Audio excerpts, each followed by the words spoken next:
Rockford, Franklin, LaGrange. When you hear music, do the lyrics speak to you on a deeper level? I'm Bruce Thornton. Join me and Donna Wood every Friday morning at 10:30 a.m. on WQEE 99.1 FM, The Key, for our show Lyrical Wisdom. Every week we will dive into the lyrics of songs and uncover hidden messages that we hope will leave you feeling inspired and enlightened. We know that our ideas may not always line up with yours, so this show will be an open discussion. Email us with ideas for songs at lyricalwisdomshow@gmail.com. That's lyricalwisdomshow@gmail.com. Let's share some wisdom together. Hank Arnold here from Coweta Force. Coweta Force is Noonan's own Addiction Recovery Support Center. We exist to provide recovery support services for individuals and family members who have been impacted by addiction. Our services are no cost, and all of our information is available on our website at www.cowetaforce.org or follow us on Facebook. The House of Light brings clarity to your soul, offering a safe space for healing through our compassionate practitioners, services, classes, and wisdom, plus the tools to support you in our retail space. This is Margie from Connecting Hearts Network. I'd like you to take just a moment and listen to Linda Kirkpatrick explain to you what Family Patterns Matters is all about. Family Patterns Matter works with youth and their families to help overcome barriers that prevent their success. We meet twice a month with mentoring, tutoring, teaching life skills, resilience, gratitude, and kindness. We also bring music and art therapy. Please visit our website at www.familypatternsmatter.org. Hey, hon, what you doing with your phone? Taking pictures? No, I'm asking it questions. Like what? Hey, Bobo, do flowers have best friends? I'm sorry. I'm afraid I don't know that. Hey, follow me. I want to show you something. Look, flowers do have best friends. Whoa. Some answers can only be found in nature. Discover the unsearchable. Visit discovertheforest.org to find a trail near you. Brought to you by the United States Forest Service and the Ad Council. The views and opinions of this show and program are not the views and opinions of this station, its management, or its clientele. Welcome into Health, Happiness, and Harmony Hour with Dr. Lewis Boynton. Your session has been booked. It's now time for you to tune in here and get positive vibes, great information, and much more. Here is your host, Dr. Lewis Boynton.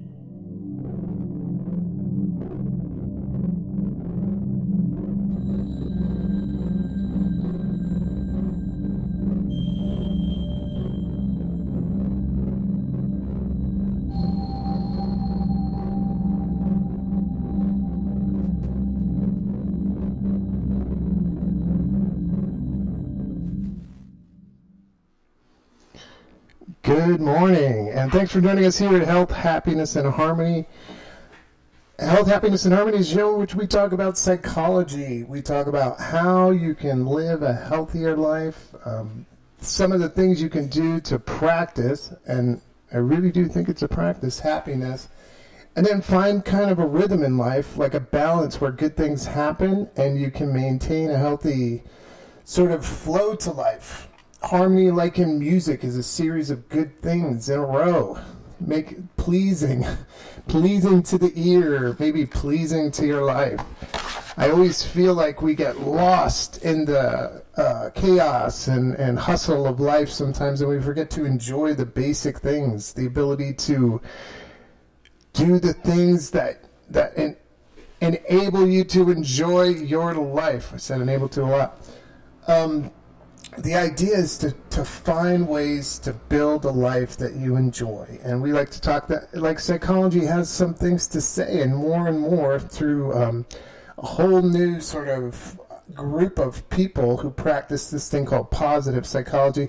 We have a whole new set of terms that we use in relation to psychology. Very interesting story. Martin Seligman started it after being a giant cognitive behavioral kind of a research guy at the University of Pennsylvania.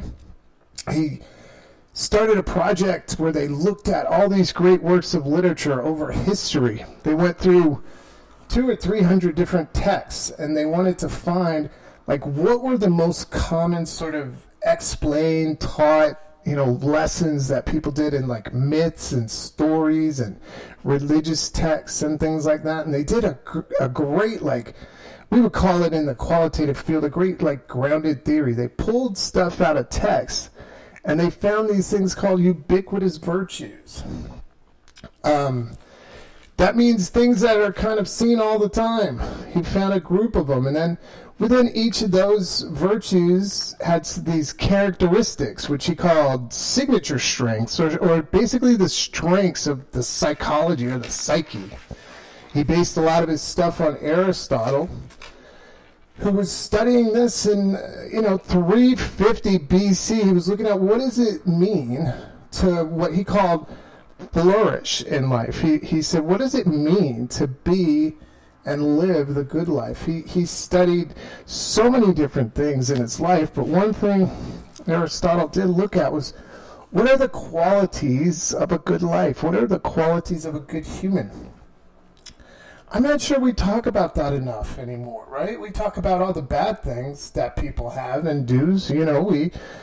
We talk a lot about, things that people have done in the past, and it's a political season, so of course there's political razzing. This person says this person's this, and that person says that person's that, and then this person did that person, and that person did this person, and this, that, and those, and these, and it gets kind of, I'm on team A or team B. People like to be in groups. We like to belong. We like to feel like we matter. All these things get us caught up in the world, and we forget that life is meant to live. Enjoy. Right before I got on there, we're talking about connecting with nature instead of your screen. And I really like the idea as the winter gets towards the end, we can go outside on nice, clear, sunny days and take a walk and take some deep breaths and just enjoy the day. And I think that's something that we all need to be reminded of. More and more people are struggling with anxiety and depression in the world and in our country right now than we have had in a long time. People are finding it hard to deal with the things in life because life gets a little bit harder and complicated. But if you learn how to redirect, reprocess, slow things down, learn some few skills, and then keep some principles. And honestly, when we talk about positive psychology, that's really what he's talking about. He's talking about virtues, which are the things that we do that are kind of positive psychological practices we have. Things that help us feel as though, actually, I think things that help us to live and feel life in a way where we can process everything and handle stuff.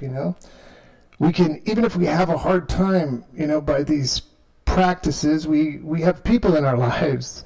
If we practice caring and honesty and courage, we have friends we can share our stuff with. If we do the things that we say we're going to do and keep integrity, if we follow all of our sort of ideals and forgiveness and caring, we have people in our lives that can help us out. And also, if we understand the basic things in life, who we are and what we could be, it makes life a little bit more desirable to live because we have stuff to do, like radio shows and wrestling matches, and we have people to gather together with and celebrate birthdays and happy things in life. And another great thing that I'm going to talk about today is the idea of personal freedom, and one of the great sort of tools that I use, and it's not a book for everyone because it's got some pretty hippy-dippy language in it there, but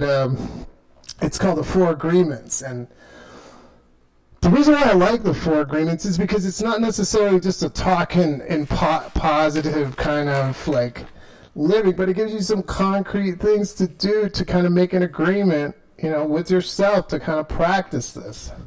It feels like it's easy, the way they write it. The agreements they're easy to understand, but difficult for most people to sort of put into place, and whenever I look at this, I read some of it and I get a new golden nugget, or just something to think about. In the book, he presents a lot of ideas that are wow, really is that true?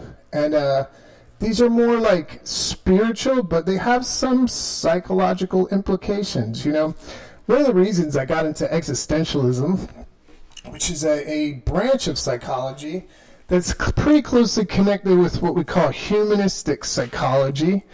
One of the reasons I got into that is because it was the only sort of study and research area where people talked about things like this, like what are the good things that people do, and what are the good things that people can practice that are going to help them out.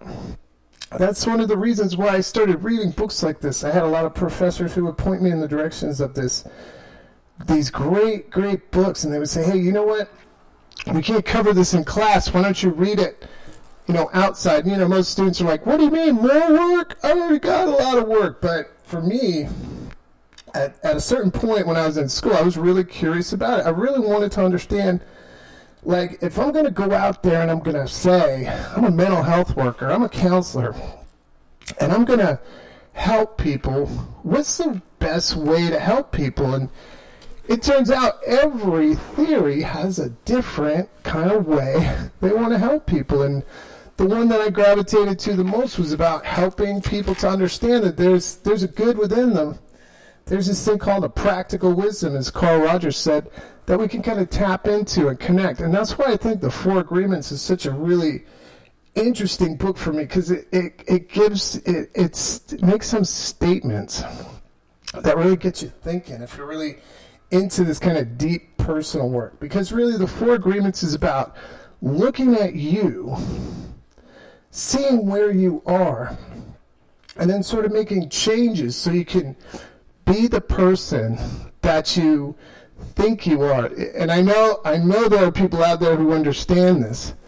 There's the person that you are, and then the person that you kind of become when you're in a certain role, and some people, when they get caught up in the role too much, maybe at work in office politics, they kind of change, and they're not quite matching the person that they believe they are.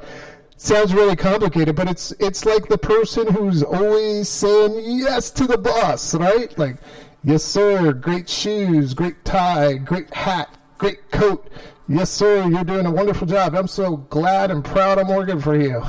And it's not really in their nature to do that. They do that because they feel it's a method of survival, but nothing wrong with that. We all do that.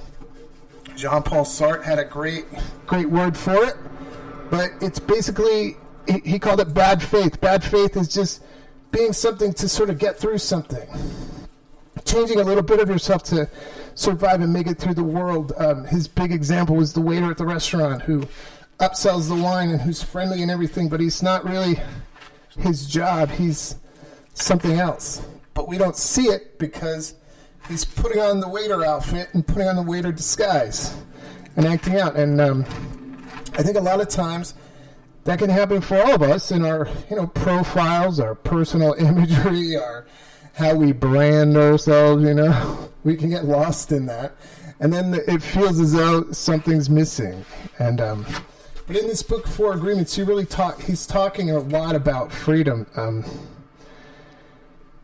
And it's pretty interesting the way he describes it. He says, you are dreaming right now in this moment. You are dreaming with the brain awake. Dreaming is the main function of the mind, and the mind dreams 24 hours a day. It dreams when the brain's awake, and it also dreams when the brain is asleep. And he says the difference is when you're awake, there's a frame that makes life feel like time is moving in a linear way. If you really, really sit back and think about that, if that were true and we're all dreaming, wow. And you know what? Science has proven that there's a conscious state and there's a dream state, but also neuroscience has proved about almost 85% of our brain functions like automatically in a sort of unconscious way. This is what science is saying right now. It could change in a month, right? It's saying that as physics is looking at consciousness, quantum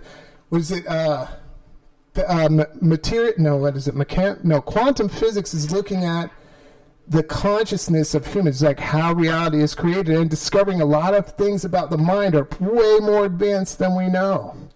That we're connected in ways literally in the very atomic structures that surround us. We're connected in ways we just can't see it because our brain is telling us to see shapes and figures. Our brain gives us histories. There's this great guy who studied consciousness, and he said we all have these little profiles. We all have a common language of objects around us, but then each object has a different meaning to each individual person. This is what makes it so complicated to describe and understand reality. But right there in that statement, it kind of makes you think, what would it be if we were dreaming? What would it be if we could think about the world in a way where there's possibilities? But then again, the downside is, what if the world's a nightmare? What if the world we're living in is a nightmare for us? This idea of dreaming and the waking dream and the daydream.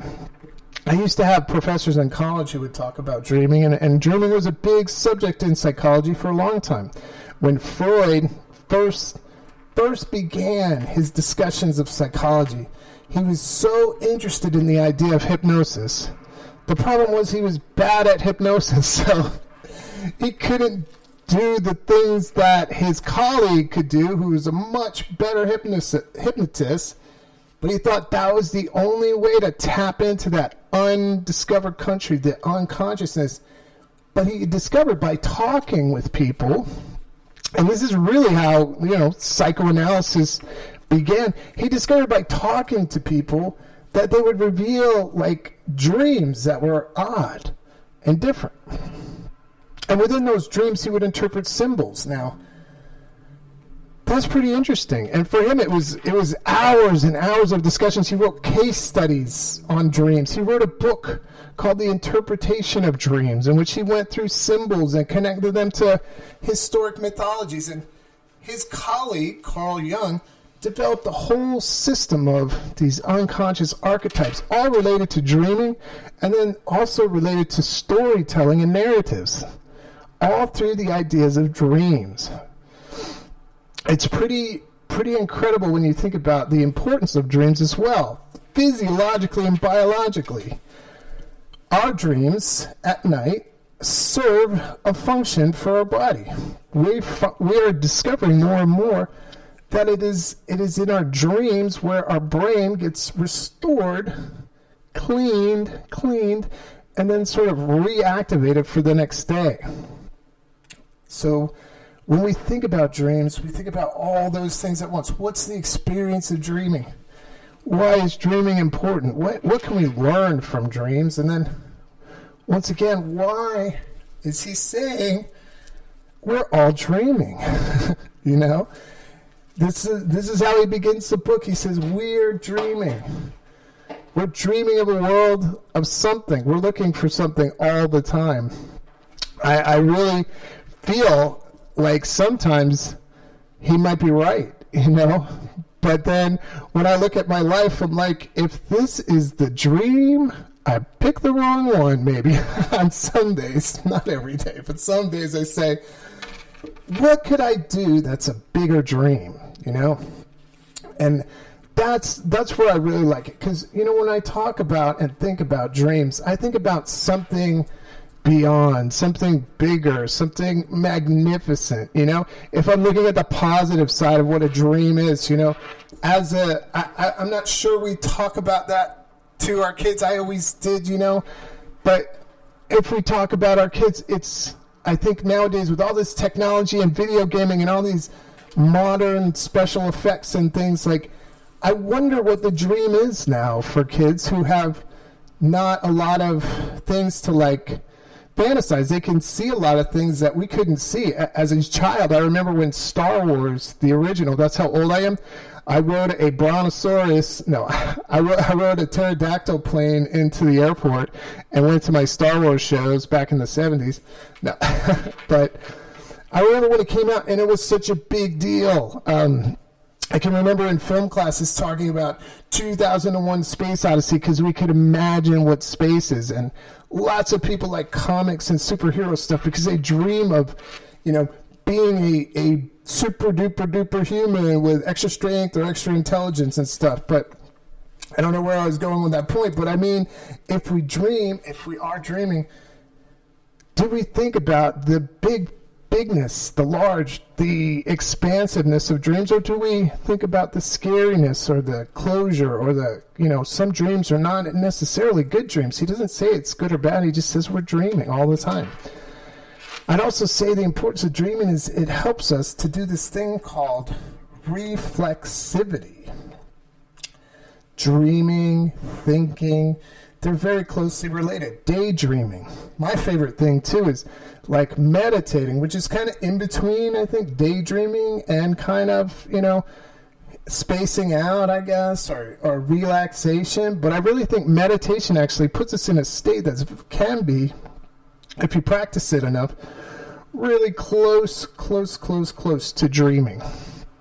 It'll get you right to the point where you're almost feeling like it's a dream, because you're having these things, we call it mentalization. If you get pretty good at meditation, you do kind of focus meditations. Maybe you think about the words you're saying. Maybe you focus on your breath.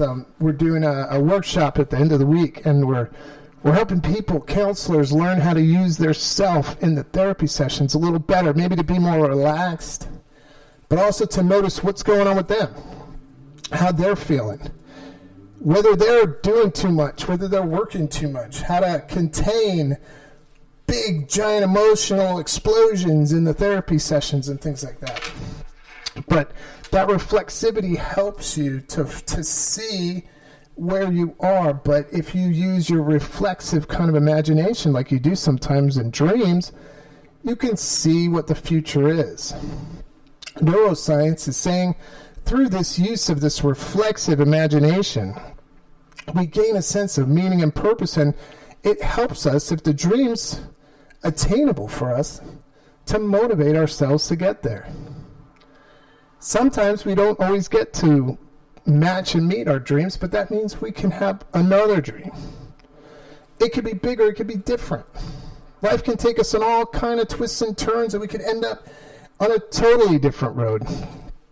My story is definitely that case, but if we dream, it helps us.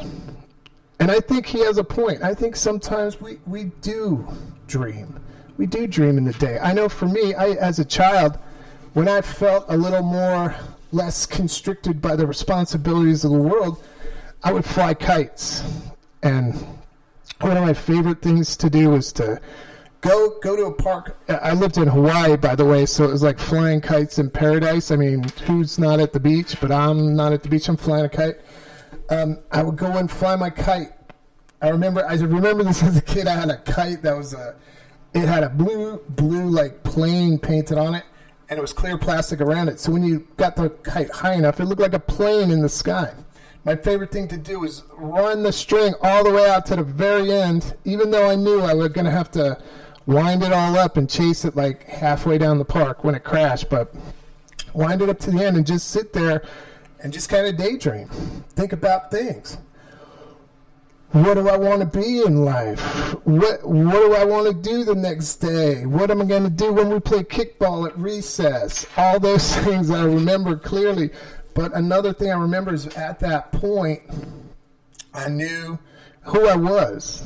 I felt safe and secure. I felt as though things in life made sense.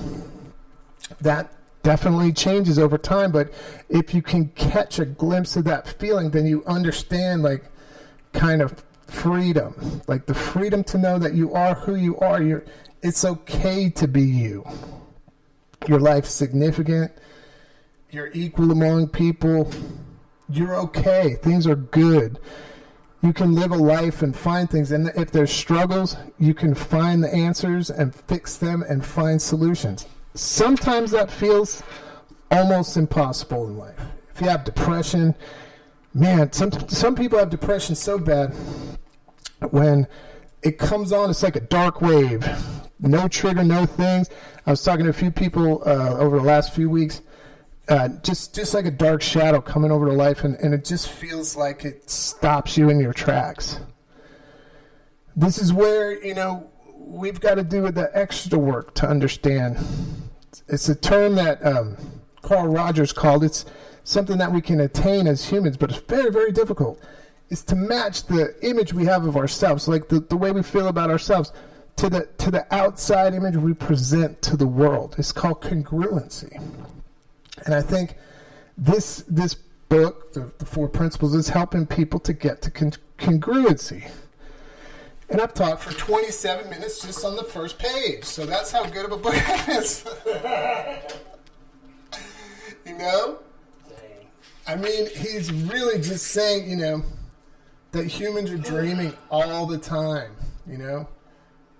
He's writing this in a spiritual sense, so maybe it's a metaphor, saying that life is a spiritual event. You know, maybe we have to have more concepts of goodness and ethics. We talk about ethics a lot. Ethics are the study of the good. Ethics are looking at the good things and the possibilities and the potentials. Ethics are understanding the virtues in the world, the things that are good, and differentiating them from the things that are not good for you, for life, for others. You know? One thing I'd like to say that he does talk about in this book is that freedom is about not doing everything you want. It's not to be shot off like fireworks, but it's to do things where you don't hurt others. And Jean-Paul Sartre once said, freedom is like a deadly responsibility, because you don't want your actions to hurt or harm other people, but you want to have your own life too. You know what I mean? And the work and balance and the choices you make, he said, we are crushed by the responsibility of freedom. And if you take that serious and think about it, it's pretty wild. So the first agreement is be impeccable with your word. This is something that I've noticed. Even with myself, I let myself slide sometimes on that one, man. I try to do my best to meet and match my word. If I say I'm going to do something, I try to do it. And I really work hard to say no when I mean no. But sometimes, you know, I overcommit. We all do that. But I think what he's saying is, like, if there's some way to get yourself better in the world, it's to try and do the things that you say you're going to do, you know? The first agreement is to be impeccable to your word. It sounds simple, but it's very, very powerful. We used to talk about character. I know it used to be really politically controversial because we used to have a party that was the Family Values Party. Remember them? They were red. They wore red shirts, red ties. They have an R in their first name.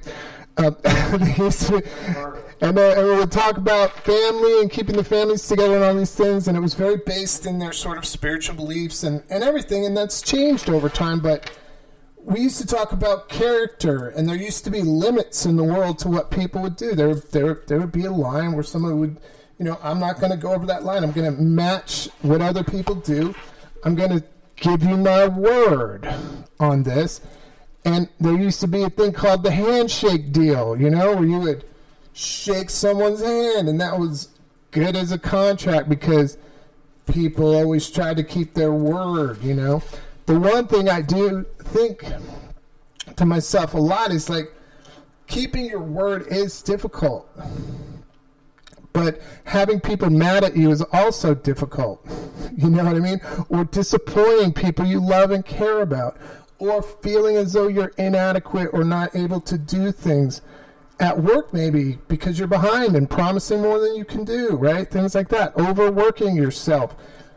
Being impeccable to your word also helps you to set a good boundary for your life, for you. Know what you can promise. Know what you can do. Know what you can deliver, you know?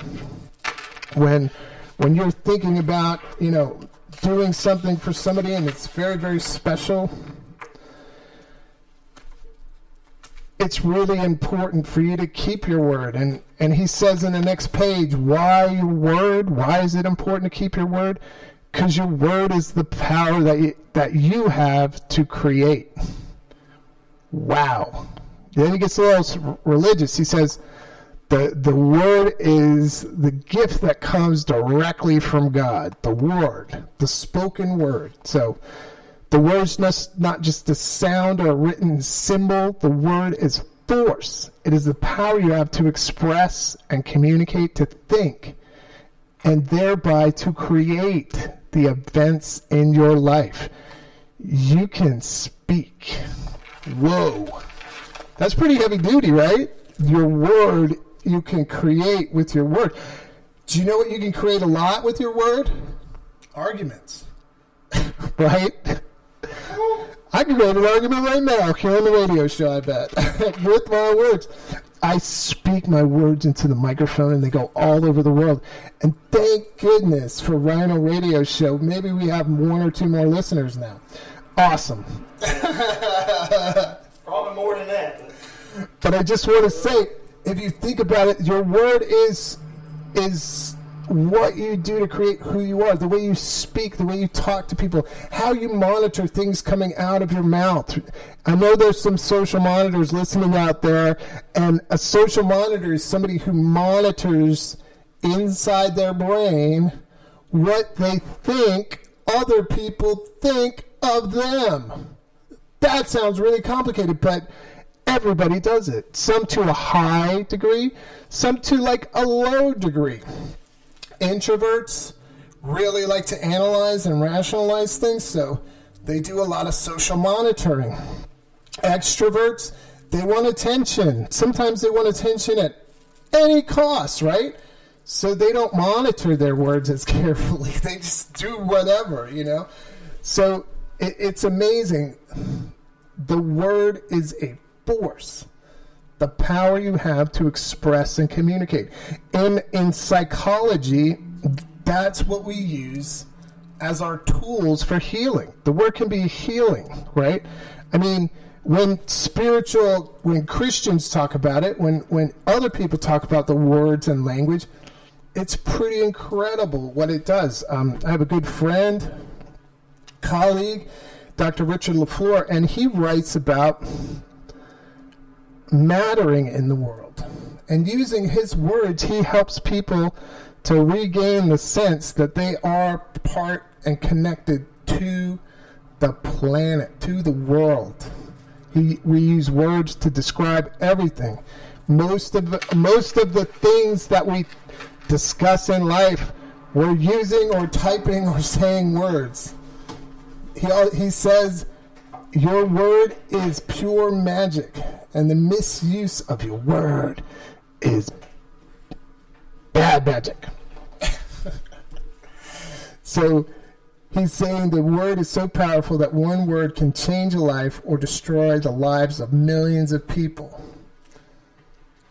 You know, I mean, and then his ideal example is, what did that guy in Germany do with his words? He got people worked up.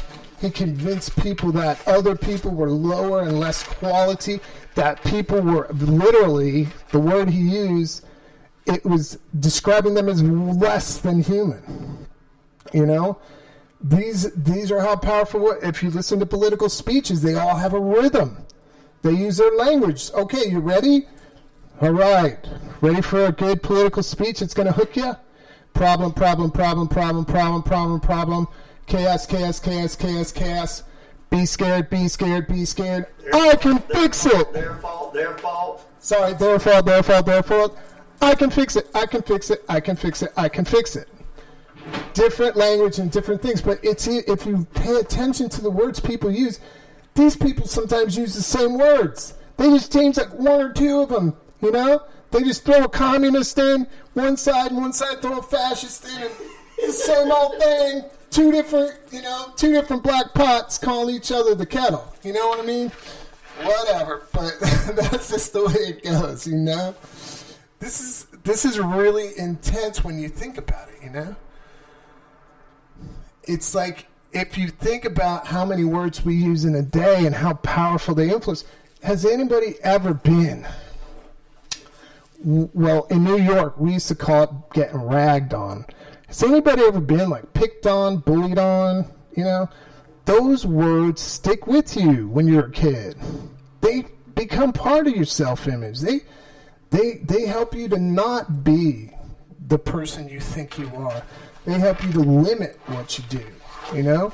That's how powerful words are. If we can use the words, you know, to help ourselves, you know, we can actually build a better life. If we can use our words sparingly, maybe, or in a way that benefits us, words to help us to understand our environment, words to help us to grow as people, words to help us continue, like, expanding our curiosity about the things around us. These are all things that can be really, really helpful to us, you know? He says in this, in a few pages in, being impeccable with your word is the correct use of your energy. And it means to use your energy in the direction of truth and love for yourself. What a great line. Sorry, I'm a little psychology today. So, and I'm a little rock and roll. Hey! I know after that big old heavy metal show we had in the morning last week, you know, we're going to take a little bit of psychology and a little bit of heavy metal. A little bit of Pantera and a little bit of psychology. Back and forth. There we go. But isn't it's amazing? You can show that you care for yourself by having this thing we call it integrity. We don't talk about it a lot because it used to be associated with people of honor. I don't know. We used to talk about that a lot, you know, men of honor. We used to have movies that Rob Reiner would do and stuff, you know, things like that, you know, war movies and Courage Under Fire and keeping, right? But the truth is, you know, it's an expression of knowing yourself if you can try to keep to your word as best you can. I mean, it's very difficult sometimes because we have people we love. I know husbands do this a lot. Okay, I'm going to take out the trash. Yeah, I told you I'm going to take out the trash. I forgot to take out the trash, but I'll take it out in the morning. But those things aren't as big as I promise I'm gonna pay the bills. I promise I'm gonna quit doing drugs. I promise I'm gonna stop drinking.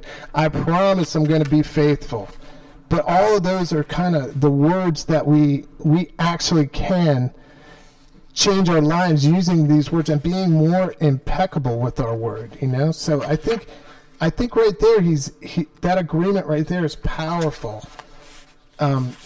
And I think that's why you put it first, to understand, you know, the way you talk to people. Karen Armstrong has a whole step towards compassion. Is the way we speak to others, right? I forgot what step it is. I should know that. I should read that book so many times. But the way we present ourselves to others, are we safe? We can present ourselves safe. If you come to someone and say, hey, how are you? Nice to meet you. Introduce yourself. Open stance. Or you say, hey, you're in my way. Get out. Get out of my way. Or why'd you park in my spot, man? Or you done cut me off, buddy. Or I don't like you. Get out of my face. Two different sets of words that can cause two different situations, you know? And one of the things I've learned by talking to these people who are like narrative psychologists is that literally our mind can get into this state we call a narrative cognition, where we can see and understand and explain our life like a story so that other people will understand it. So the power of words, you know, will actually help you to develop your own sense of who you are, but also help you to understand that what you say and do in the world has some consequences. And if you change the way you act and do things to be more aligned with who you are, to find out, you know, how you can grow and be a better person, that words will help you to get through that. The second agreement is don't take anything personally. This is one of the harder ones for a lot of people to do, especially if you've had some issues with depression, anxiety, kind of panicky stuff. Also, if you've had issues in your life ever with a traumatic event or violence in your life. It can even be like emotional violence, because sometimes, so the latest in sort of mind theory, which is a whole interesting area of philosophy mixed with, they call it cognitive science. So it's using science to discover certain things about the way people, think, and then creating a theory of like how we actually create the world around us, Some scientists believe that from the ages of 2 to 11, we gain this huge amount of background information. It's nothing that we actually have specific, but it's like, what does it mean to be a man? What does it mean to be a woman? What does it mean to live in a house? What does it mean to be a dad? What does it mean to be a mom? What does it mean to be a child? What does it mean to grow up? What does it mean to get out and work? What does it mean to drive? What does it mean to all these things we learn from about the ages of 2 and 11? There's so many different theories out there. But one of the things that happens is sometimes we feel like we're not enough. It's kind of implanted. Most kids feel like they're not in control right around the age of 2 or 3 when they start hearing that word that parents like to use. Nope. Put your finger in the socket. Don't turn on the stove and throw paper on there. No, don't let the dog out of the house. No, don't run in the street. Nope, don't play with that. Nope, time to go to bed. They hear no a lot. It doesn't mean kids should always hear yes. It just means that somehow if they don't hear, you're doing okay, we love you, you're part of this family, we really like to see you, you're a good person, you can do it, then they feel like there's something wrong. There's a sense of not enough. I'm not enough, or I'm not the same as, or I'm not as good as, that sort of thing. If there's a little bit of something going on with their peers or bullying at school, that gets worse. And lots of people feel, like if something is directed at them, that it's an attack on them. And what he's saying here is, whatever happens around you, don't take it personally, Whatever happens around you, don't take it personally. Like, if stuff happens around you from some other person, like say somebody directs an insult, or somebody does something, maybe a mean look or something, or somebody directly, is antagonizing you and insulting you and things like that, you've got to figure out what's going on with them as well. It doesn't mean you have to take insults and things like that. It just means you don't have to carry them with you. I think that's what the thing he's saying is. It's like sometimes I use the example of the Greek god Sisyphus, who had to push a rock up a hill for eternity. He had to push a rock up a hill because it was his punishment for his disobedience of the gods. I can't remember what he did. He did something. I don't know. One of them Greek god stories or whatever. But the way, like, he would push the rock up the hill, and then we let it down and push the rock up the hill. Sometimes when we take things personally, we hold on to them, we have unmet expectations, we have resentments, we get to a place where we can't let go because we've taken them so personally, we've kind of absorbed them into us. It feels like if we let them go, whoever offended us or whatever happened to us would be forgiven and let go, and somehow it would not have any consequence for anybody. Like if somebody yelled at me and I got a resentment and I let it go and I forgive them, they get away with it. They hurt me, they should be hurt. That's called revenge, right? Oh, yeah. If they hurt me, I'm going to hurt them back. If we're in the argument, I'm going to win. If we fight, I got to win at all costs. Now, that's kind of taking things personally, holding on to it. And if you go through life a lot like that, it makes it so that it's harder to let go of things. It makes it so that things are feeling personally. And then combine that with not feeling good enough, and a lot of things become personal. And then what happens is you get scared that everybody or nobody likes you. And then you become like what we call an extra social monitor. But what he's saying here is it frees you up. If somehow you can not only use your words to talk and speak up for yourself, but also understand that other people have things that are going on inside of them too. They have their own dreams, if you want to say, going on. They have their own disappointments. They have their own problems in the world, you know? Wow, I can't believe we talked already for 47 minutes and only got to 2 agreements. But not taking things personally is a complex process. And it doesn't mean that everybody gets away with all these bad things they do to you. It just means that you don't have to carry them around and push those rocks up the hill all day long. By letting them go, it frees you. But somehow it takes some of the power out of that feeling of being attacked. It allows you to move beyond it. It allows you to have space and energy in your life to have a better life, to practice more happiness than fear and anger. And then eventually what happens with that, it becomes hatred. This person did this.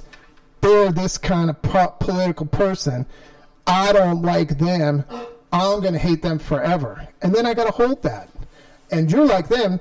Can I trust you, or do I got to dislike you? Can I trust you, or do I got to dislike you?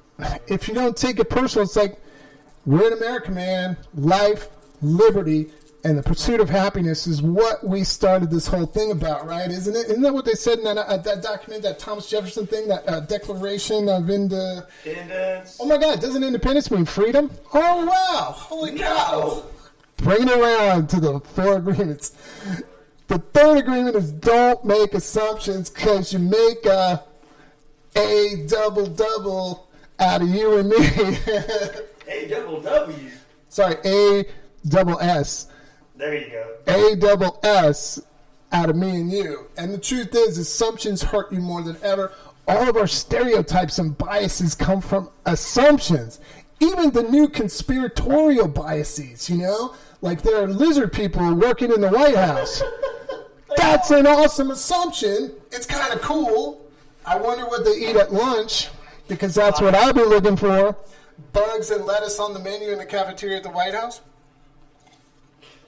But I'm saying we jump to conclusions. We have this thing called the fundamental attribution error. So when we make assumptions, it pushes us into something that may not necessarily be true. And it's easy to get an assumption when you already think it's true. You know what I mean? There are so many that I could say, but I'd probably get canceled. So I won't say them. But and maybe if you watch a couple of comedians on Netflix, you'll see a bunch of those played out in real time. But by not making assumptions, you lower your expectations of others. It allows you, frees you up to do things in your life like trust people when you're with them. Like not worry so much about what they say when you're not around. Like be free to be the individual you are and be with people and feel safe, because you don't assume they're going to attack you, they're going to hurt you, they're going to make fun of you, you can just be with people. Don't make expectations. If my kid doesn't come to me this many times, this is going to hurt my feelings. Those sort of things are what humans do, but if we do them less, it opens us up to freedom, because if we don't make assumptions and we lower our expectations and just appreciate and increase our gratitude in life, life becomes very much exciting, because we're not trying to guess our next step. We're not trying to plan and schedule every minute of our lives. Not saying that scheduling is bad or good, but we're free to sort of just live in the present and not have a predetermined sort of set of ideas, you know? Okay, and the last one. Dun, dun, dun. The last 4th agreement. This one is kind of, going out the window with minimum Mondays, and minimum Mondays and work less Wednesdays and free for all Fridays. Always do your best is the final one. And I like that because it means that we're always trying to be a little bit better. It doesn't mean every day we're going to wake up and say, okay, today I'm going to, do the very best of everything. And if I don't, I'm a failure. No, it means no assumptions. Your best can mean dreaming, daydreaming, thinking about a new way of life, making small changes in your life, finding things that you enjoy and adding them to your life, adding new experiences to make you feel like the world is a bigger, better place, seeing things that you've never seen before. I have an experience that I had last summer, and it was so awesome. And then I had a great experience on Christmas Eve with my grandson. We rode cable cars in San Francisco on Christmas Eve to go see the world's largest gingerbread house. And if I was a kid, that would be what I wanted to do at least once in my life, And so, things like that, if you can do that, I told my daughter I was going to take us there. We made arrangements. We got there. My wonderful niece, who came all the way from London, helped us plan the trip and was the awesomest tour guide. But it was such a cool experience, and we had no assumptions if anything would work out or anything would happen because it was Christmas Eve. We didn't know how crowded or slow the city would be.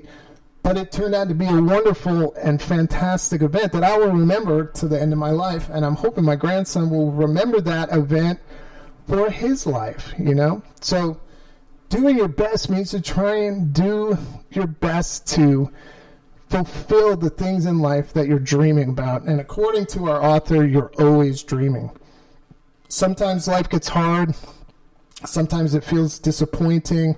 Sometimes all of us feel the clench and grip of the idea of making money and getting things.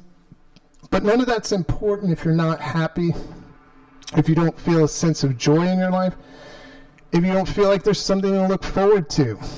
And if you are feeling bad and this doesn't feel like it's a possibility at this time, it might be a good time to look and reach out for help.